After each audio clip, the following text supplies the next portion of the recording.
This is a Crack House Chronicles production.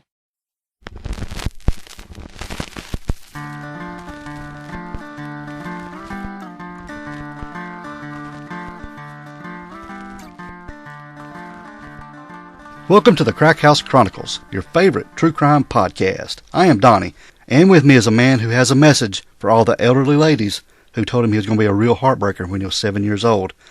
He's got some devastating news. It's Dale. Okay. Yeah. We'll just skip right over that. Yeah. Before we started this episode, extra paint. Yeah, we were talking about, how the case we're doing today, how the women make themselves look good with the war paint and all this stuff, and guys, they just strung out. Yeah. Yeah. We just jump in the shower and leave. Yeah, we have to use our charm and everything else to... Yeah, and wear the fake ones. Yeah. Lure the women in. Yeah. I ain't luring nothing. Yeah. Tackle box is empty.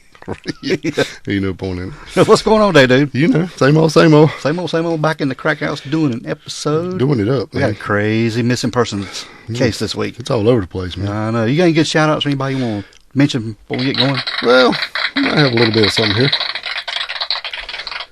Got a little something I found that was going through, we were looking, everybody's doing the Spotify Wrapped and all that stuff. And yeah. I was looking through our stuff on there, and man, all our numbers are way up, and we appreciate all that. And I would go through that, but it'd take a little bit of time. But anyway, I did find a really cool comment and this comes from Jackson Ross. It's all one word, but I'm assuming it's two. Anyway, it says, "This is the best podcast ever. Could not find another one that's better. Also, Kristen Ross is related to me, LOL. But yeah, I will not stop listening to it. I love it so much. Keep up the good work." How about that? That's Jackson cool. Ross, man, that's great. Jackson Ross. And the reference is this coming from our 5-star from last week. Yeah. Apple Podcasts. They keep it in the family, huh? Yeah. Kristen Ross. Yeah. With the capital R-O. Yeah. Kristen Ross. Yeah. Yeah, so that's very cool, man. Well, we appreciate you, Jackson. Thanks for jumping on board, and thanks for listening. Yeah, we appreciate that, too. We do, man. Yeah, that Spotify thing's been going around, going a little bit viral. People posting they are facing the best things they like on Spotify. Yeah. And it seems all our numbers are up, and we've had a really good year, and then we thank all of you for that. Yeah, you keep up with that stuff. And you were showing me the other day, and, man, I couldn't get over all the numbers and people who listen and all that. I just blew my mind. It's pretty cool. I'll post some of it. I ain't going to go through it all right now. We got a case to talk about. Yeah, we got a crazy case out of North Carolina. This missing person that we've been talking about wanting to do. Yeah, just up the road, ain't it? Yeah, and it's not been covered a lot. No. Not much information on it. So we've gathered a lot of information from a lot of different places that we're going to present and let everybody You tell us what happened. Yeah, exactly. But this is coming out of Asheville, North Carolina. It is. All right, Dale, we get back. We're going to get into this. Let's do it.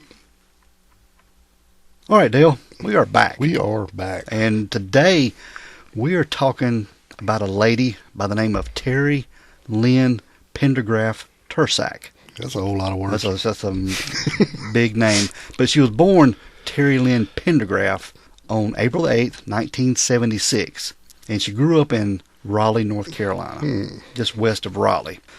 And Terry went to Athens Drive High School there in Raleigh. And it seemed like, she had a pretty big family in the area. Mm-hmm. Yeah. She was estranged from her father. Don't know why. Don't know what happened there. Right. Don't know why they didn't. There's a lot of we don't knows and a whole lot of don't know whys. Yeah. In this story, but we'll do our best. Yeah, and her mother had passed away when Terry was fairly young. Yeah, I think she had cancer or something. But she was very close to her mother. Right.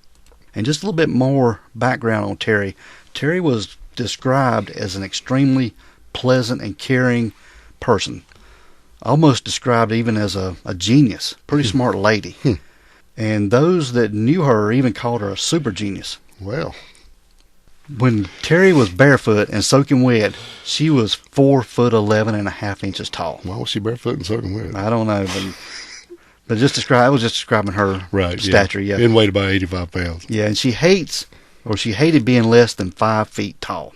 Yeah, so she get them big shoes and poof her hair up a little bit and go 5'1", right? Yes, she would. Yeah. And she'd always say 5'1" is her actual height, but really she was 4'11". Yeah. Right. And she uses the color henna powder and red ginger tea to color her hair. I've never heard of this. And we're going to post pictures of Terry because she's a very striking and beautiful woman. Right. Yeah. Yeah, there's like a pretty weird thing with this hair color. Is like she had to have a mixture of equal parts of red and burgundy and auburn, and took about 5 boxes to get it. You know how y'all women do. Got to get it just right. Yeah, to match up the colors, yeah. I guess, yeah. But the only time Terry had been known to weigh near 100 pounds when she was a full-term pregnant with her son. Right, she was a 101. Yeah. Stacked up. But Tiny, tiny lady. very good. Yeah. So she'd usually weigh around 85 pounds. Mm-hmm. And they said that Terry could even literally jump out of a zero-size jeans. Man, women's jeans are so crazy. Yeah. You can wear a 1 or a 14 and it could be the same damn size. I don't understand that. They just don't put numbers out, You know how it was. It's a 34 or a 36 or whatever. No. Sorry, honey. You're a 1. Oh, it makes me feel much better. Yeah. But she ended up quitting high school, but she did go back and get her GED, Dale. Mm-hmm. She did. And continued onward with her education and her dreams. And despite her earlier lifestyle and association choices that tried to keep her down, she managed to rise above some of this stuff. But eventually, Terry would become a stripper, Dale. Yes. Yeah, she was working as a stripper there in Durham, North Carolina. Yes, she was. Yeah, Terry was working at a club called Pure Gold. In Cary. It was in Cary, North Carolina. Cary, North Carolina, not Durham. But yeah, all those little triad cities are right there close together. But while Terry was working at her club, she would be known to date several of the customers that she had. Mm-hmm. Yeah, she would go out with them and date them and stuff. And you even mentioned that was probably just a money thing, too. Oh, well, I'm sure. Yeah. But she was doing this to provide for herself. Yeah. Yes, she was. Well, I mean, that's the only reason you're in the club, right? Yeah. I mean, you're there and you're doing whatever everybody else is doing as far as recreational fun. And then you're meeting people and they're coming in and they're handing you money to do certain things. And then some people's got more money than others. And then, so that's, depending on what the date is or whatever, however that works. I ain't saying nothing good nor bad because I don't know. But I'm just saying that's probably, I would say that was the biggest reason she was dating some of these people because money. Yeah. It's about the money, yeah. Yeah. But while she was working in this strip club, she had a roommate that she was living with there in an apartment complex in Durham, North Carolina. Mm-hmm. This lady's name was Sarah. They were living together. And this information we're getting right here, Dale, comes from Web Sleuths. Yes. Yeah. And it was posted on January the 24th of 2023. And this poster is talking about Sarah a little bit and Terry living together and saying that they were all just friends. And both of these girls, Terry and Sarah, were exotic dancers at the Cary club called Pure Gold. Correct. And this poster is talking about, saying that she was a little cloudy on the actual dates of any of this stuff. But at one point, she went over to their place to hang out, and they all smoked together. They're all smoking weed, yeah. Yeah. And Terry was packing, and Terry told her that she was moving out. And Terry told her that she had met a man at the club, and she was going to be moving in with him. Right. Which seemed to her... A little sketchy. Yes. Yeah. Then she proceeded to tell her about this man she met. His name was Stefan. Stefan. Spelled Stefan. Stefan. Now, done some research on this guy, and I really don't know if that's the correct spelling of his name. Because several It's all over the place. certified websites has the spelling of his name Stephan, which to me is Stephen. Yeah. Or maybe Stefan, but she said it was spelled Stefan. I think the dude's name was Steven, and he was using the Stefan to sound like he got a lot of money. Yeah. Fancier. That's than what I think. Being fancy, yeah. Yeah, he's playing it up a little bit. Yeah. But Terry told this lady that... Stefan was going to pay her to be his wife. That's what she said. That's what she told her, yes. And asked her if she knew what common law marriage was about. Mm-hmm. And she said she didn't know much about it. Didn't know anything at all, really. Right. And Terry went on to explain that if you were together for more than 7 years in North Carolina, you would be considered married. Yes. Yes. And that's... But her plan was they were going to do it in a much shorter time. They were going to sign some papers and claim that they had been living together for a few years or something. Yeah, to fudge that information. Correct. Yeah. So, yeah, that's strange right off the get-go, man. Yeah, but it gives a little background into what's going on here. Yeah. A real account, I think.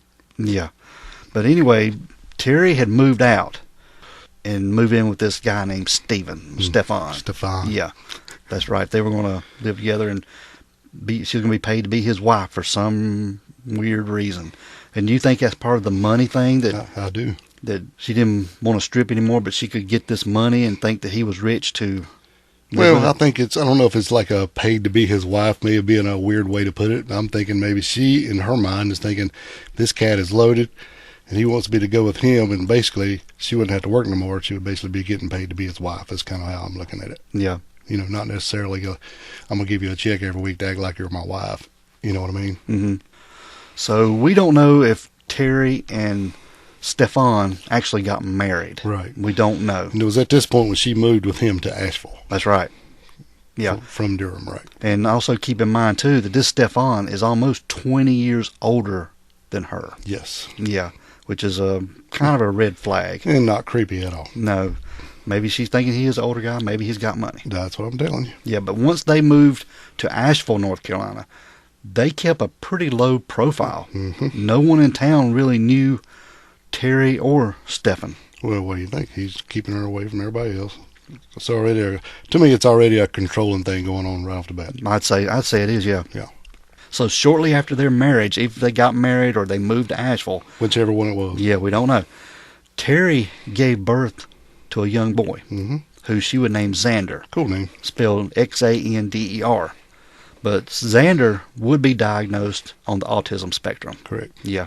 It's been described that Terry's mothering skills are debated depending on which side of the family you listen to, because I'm going to tell you, this story gets split right down the middle. Mm-hmm. You got Terry's family telling one thing, and you got Stefan telling another side of this story. Yeah. Imagine that. But during this time of Terry living or being married to Stefan, and she had this young son, Terry did smoke some marijuana here and there. Well, I'm sure she did. And according to her family, she did spend some time on probation in 2007 for marijuana-related conviction. Mm-hmm. But Stefan says she was more into drugs. And then that's hard to debate, because coming from where she came from, I wouldn't be surprised if there was extra recreational fun going on. Mm-hmm. But I'm not saying I know either way. Yeah. And it's been reported, too, that maybe Terry had worked as a stripper there in Asheville. Definitely had Yeah. Because, to earn extra money. yeah. So, there you go. But actually, she said she had to quit working there, but at the same time, she got this marijuana conviction. Yes. So that probably didn't want her there with all the heat coming on. But if if that tells you anything, she had to go right back to stripping when they moved to Asheville. I guess Stefan ain't loaded as she thought. Yeah, he's not bringing in the cash. Right. Yeah. So we're moving up to June the 1st of 2009. This is when Terry, she called her cousin Jamie, who lived in Garner, North Carolina. All right. And that's Yeah. just a suburb south of Raleigh, correct? Yeah, about, Which is yeah, that's right. about And- 250 miles from Asheville. Yes. Pretty good hike. Oh, it is, yeah. But despite this distance, Terry told her cousin Jamie that she was going to drive to Garner to visit her for a bit. Right. Yeah. And any other details about this conversation they had were really unknown. And this Jamie had later said that Terry seemed to try to be upbeat about this conversation, but she could tell there was something in Terry's voice that didn't sound really good. Yeah. But for some reason, despite the fact Terry had just bought a new SUV, Right. she had a brand new car, and it had been reported that Terry had gotten some money and inheritance from a grandparent or a grandmother. Yeah, something like that. Yeah. But she didn't want to take this SUV to Raleigh to visit her cousin. She said she was going to be getting a ride from a friend named Jen, Jen, to get a ride to Raleigh. Which makes no sense to me at all. Mm-mm. Because this is a 4-hour ride we're talking about. This ain't across town. This is halfway across the state of North Carolina. Yes. North Carolina's a wide state. Yeah, it's 4 hours, every bit of it. Yeah.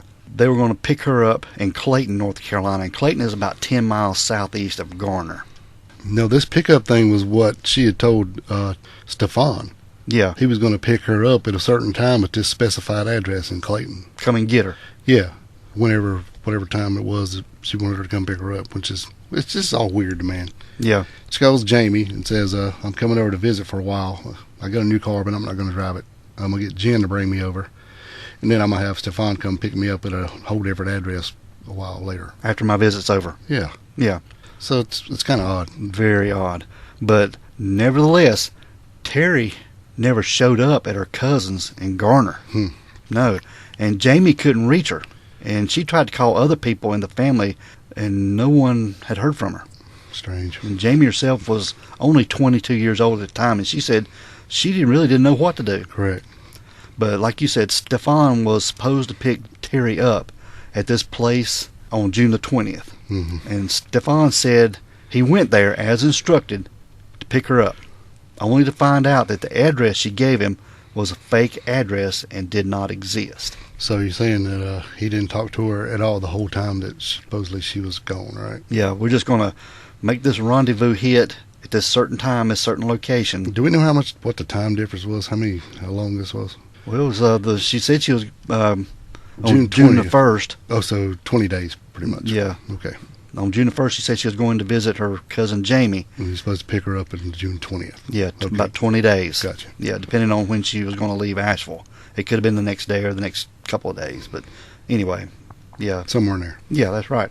But Stefan, he immediately became suspicious and said he went straight to a storage unit that he and Terry had and found out that it had been cleaned out. And at that point, he realized that Terry had left him. Him and Xander. Yeah, this is according to Stefan. So according to him, he drove all the way over there 4 hours, didn't check up, didn't call, hadn't talked to anybody. Sorry, this is a fake address. And then went, and turned around and drove all the way back to Asheville. And then went, oh man, I better go check my storage unit. Yeah, but this storage unit had been cleaned out. Okay. Stefan said he did call the police to file a report about the storage unit. Right. But he said the police refused to take any information from him and document it. Well, the police basically told him that this looks like it's domestic. If this is a divorce or a separation, you need a lawyer, not the police. That's how that went down. Because even if it's both of your thing, we can't do nothing about And it. there wasn't no evidence of a crime. Right. So, of course, there is no evidence at all that law enforcement was called out. So the story could go either way about this. If the storage unit had been cleaned out or he cleaned it out. They didn't know. Well, there wouldn't be no evidence of him calling them if they said, call a lawyer, you don't need us. They wouldn't write that down. Mm-hmm. They're not going to keep a record of that. Yeah.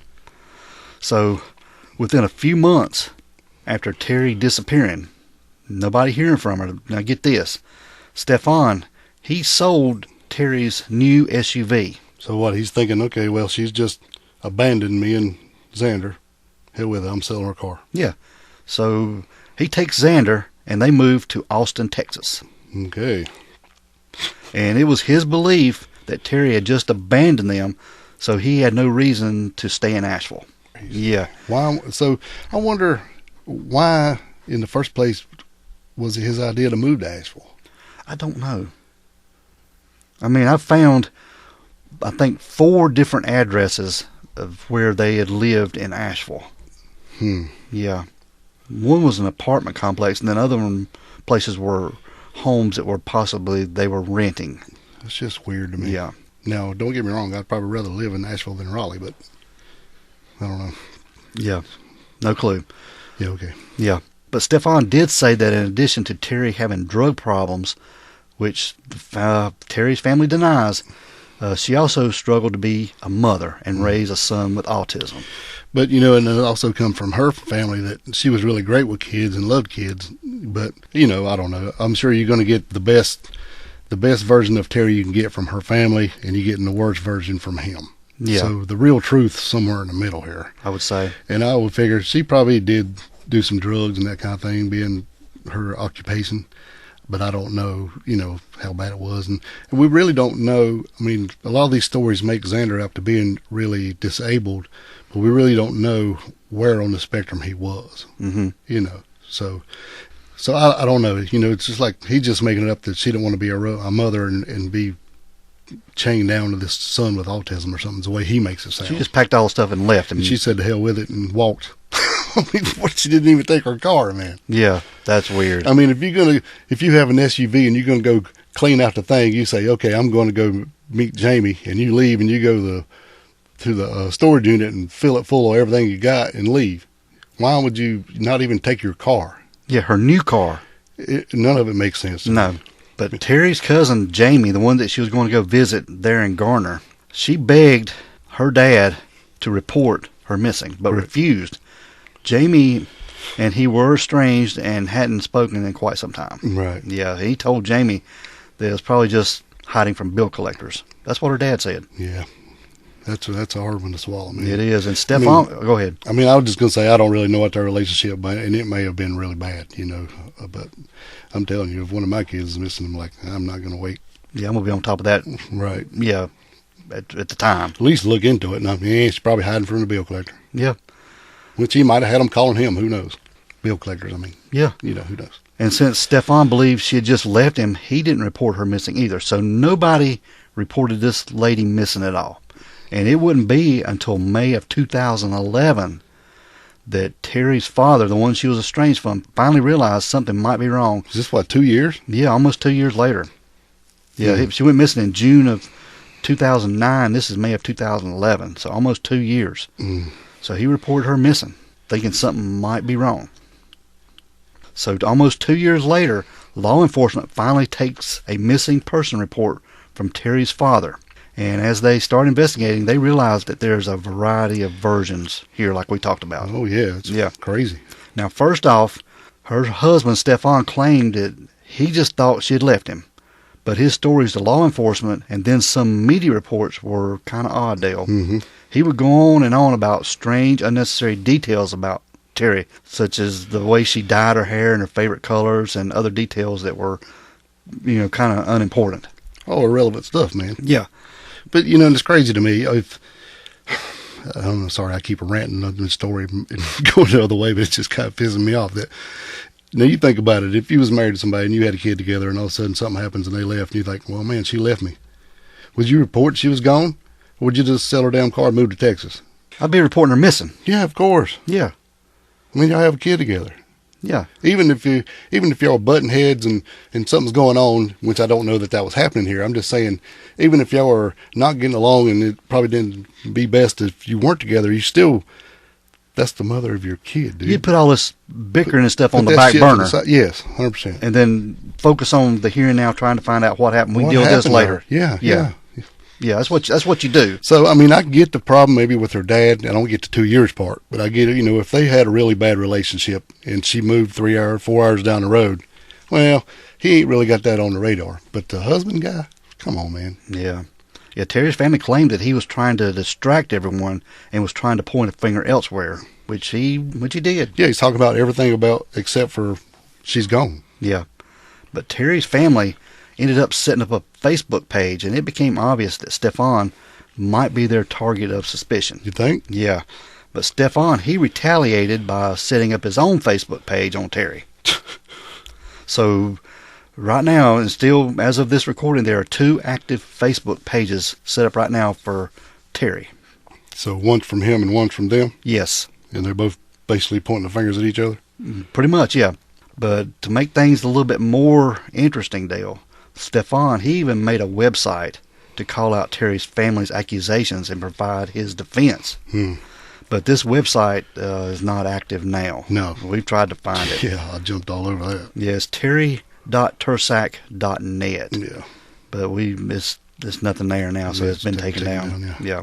There's supposed to have been a bunch of quotes from law enforcement and quotes from him, and I think it's a whole lot of more finger pointing. Yeah, but the Facebook pages are still active. Yes. But you could go down a rabbit hole on this. Me and you got to looking into some of this stuff and some of the family and different things, and man, you can just go on and on. Yeah, but you can't find out anything. But the search is confusing. For one, the report taken by law enforcement as her date of last contact as of June 1st, 2009. This is also what is listed on her Nameless profile, and so does the Charlie Project page. But then Stefan drops a little bit of a bombshell. He says that Terry actually showed up at his new apartment in October of 2009, and he said they had a brief conversation. And he said that she told him that she was staying in Boone, North Carolina. Yeah, Boone is north of Asheville. It's on up in the mountains. So she just thought, I'll just swing by Texas and go, hey, what's up? I'm just want to let you know I'm staying in Boone. Yeah, but it depends on at what time he moved out of Asheville to Texas. And this may have been before he moved to Texas. Okay, I got you. You know what I'm saying? But it just said that. So we're not sure when he moved. Is that what you're telling me? That's what we're saying, yeah. But he did say that in October of 2009, she told him that she was staying in Boone, North Carolina. And had a brief conversation and left. But, you know, depending on how you look at it, you know, we don't really know how she found this new apartment. Yeah, I know. Blah, blah, blah. He's just covering his ass here. I'm sorry. I'm definitely leaning toward that he done something to this girl. Yeah, that's right. Because he's been super shady since first time he met in the strip club. Stefan. Yeah. So, you know, hell, Boone's, 2 hours north of Asheville. Yes, it is. It's on up further in the mountains, yeah. So what would be the point of going, hey, I'm just swinging by and going, hey, I just want to know I'm staying in Boone. Only reason he did that is to cloud the timeline to make it look like she's still around. Mm-hmm. And you know good as I did, if something happened to her and he did something to her in Asheville and all that mountainous and forest, I mean, he could have got rid of her no problem up there. And as tiny as she was. Yeah, exactly. What like I was going to say. We talked about this before we hit the record button. I mean, she's doll size. Yeah. Yeah, I think there's a lot of shady mess going on here with Mr. Stefan. But, you know, the question is, why didn't Terry take her own vehicle, the one she owned? Why? I think she might have called Jamie and says, I'm coming over. And Stefan got word of this, and that was into that. Yeah, I'm coming to see y'all. And he didn't want that. That was not happening. This guy was controlling. Right.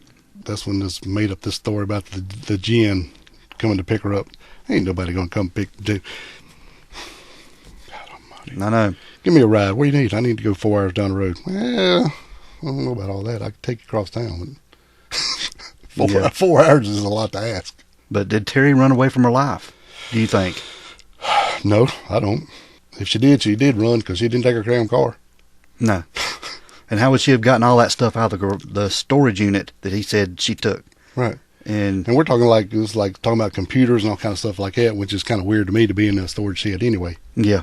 And then there's a lot of talk of letters and emails and all kind of stuff that she had written out about stuff going on, and if anything ever happened to me, get these letters to law enforcement, blah, blah, blah, and supposedly all that stuff was in the storage unit. I'm being abused, I'm being... Right. Now, we don't know what it says because we can't find them. There's supposedly somebody has seen them and was talking about them. Yeah.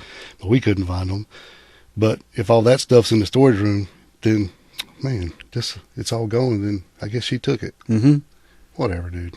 And it's been reported that about 2 months prior to Terry leaving Asheville, this Stefan, her husband, asked her family to have her involuntarily placed for mental health treatment and substance abuse issues. That's kind of odd. Unless she wanted to know if you go involuntarily, maybe then you cannot leave until this time. If you check yourself in voluntarily, you may have an out. Do you think he's trying to gaslight the family to think that Terry's got some stuff going on?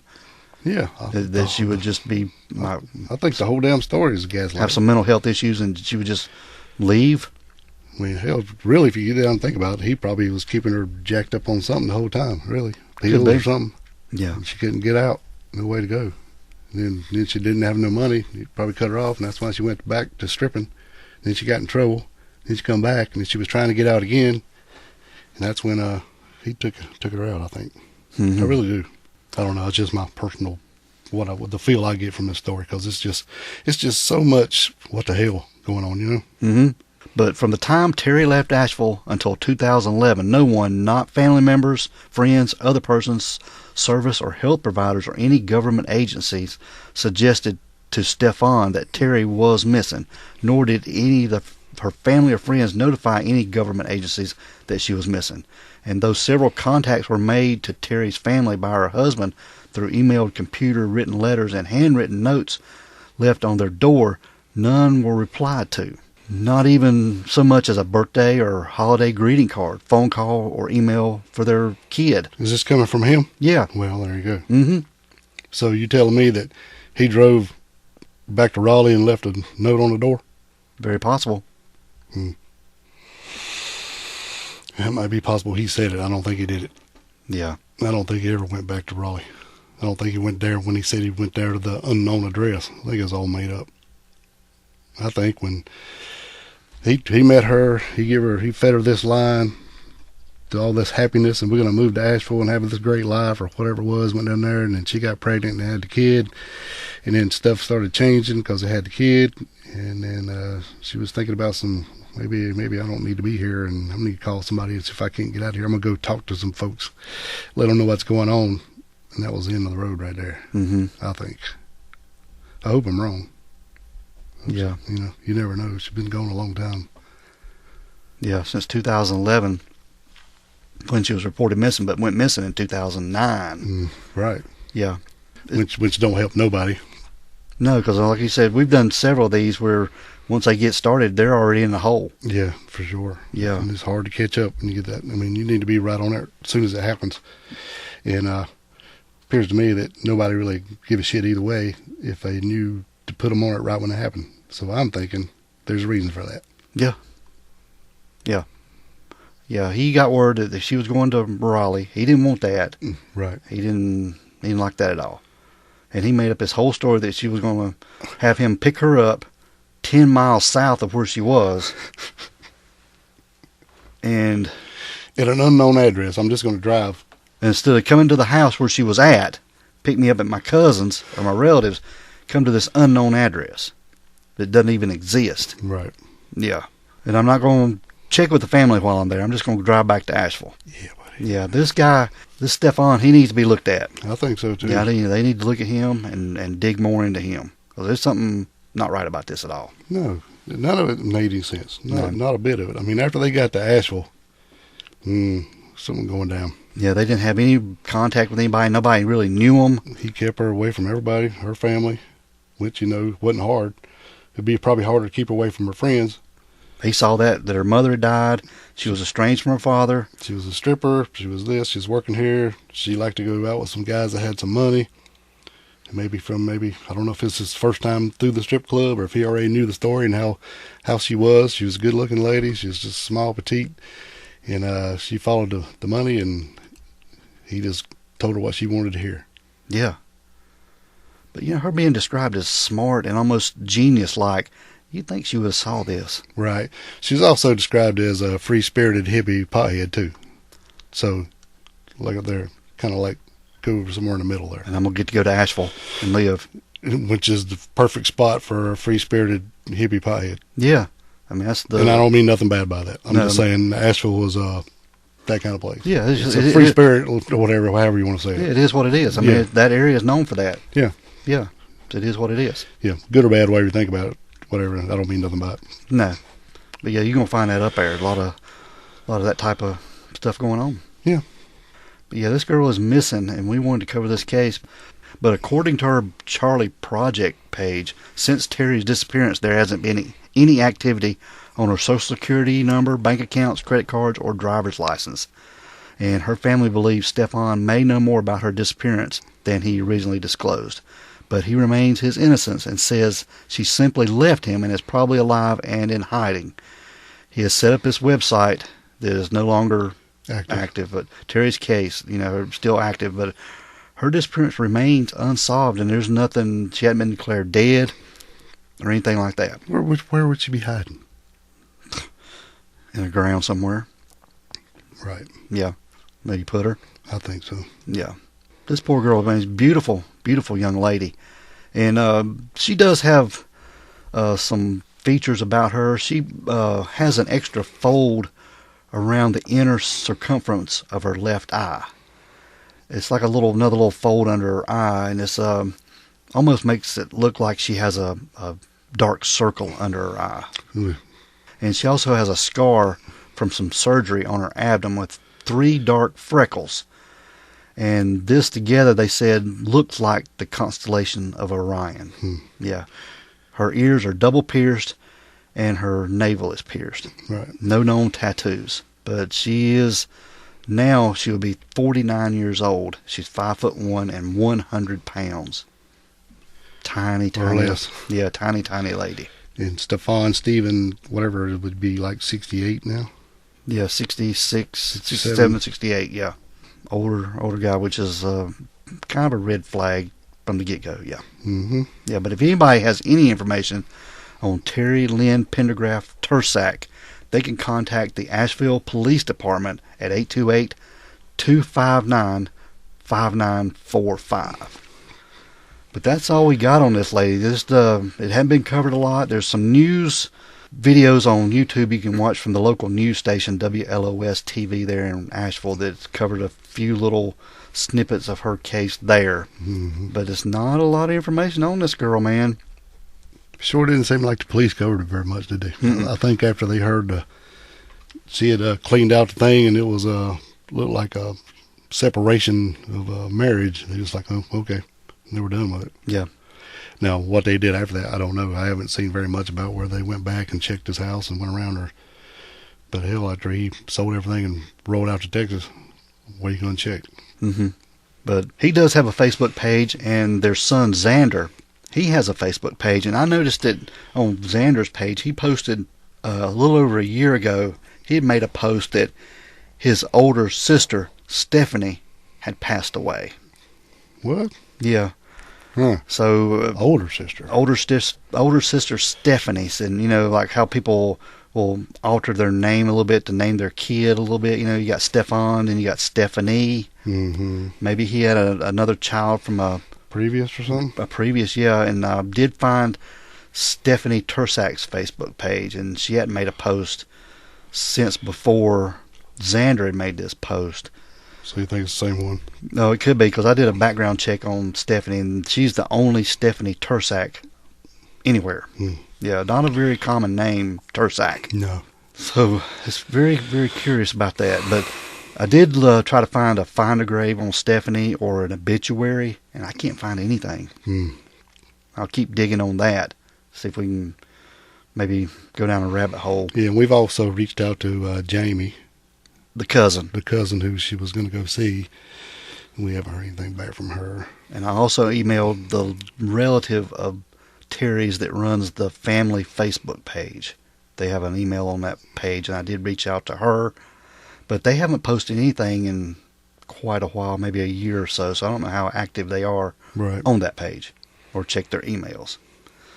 So it's sort of behind the eight ball on this one, trying to find out anything. And Well, it was worth the time to put into it to at least get her story out there, because it's not very common at all. no, there's only one podcast on it. Right. Yeah, and I did listen to that a couple times to try to get as much information as I could, and it was very good. But since the podcast came out, there's more information that we included on this episode Right. that she had on her. So we're just trying to keep it relevant and up to speed on Terry Tersak. Yeah. But that's all we got on this girl, man. Hmm. Yeah, but if anybody has any information, they can contact Asheville PD or Crime Stoppers or anything to report what they All right. know. Yeah, anybody. Yeah. All right, Dale, we're going to get out of here, man. All right, let's roll. We want everyone to be safe. Please be careful and always be aware of your surroundings. Because the next episode could be about you. This is the Crack Crack House House Chronicles.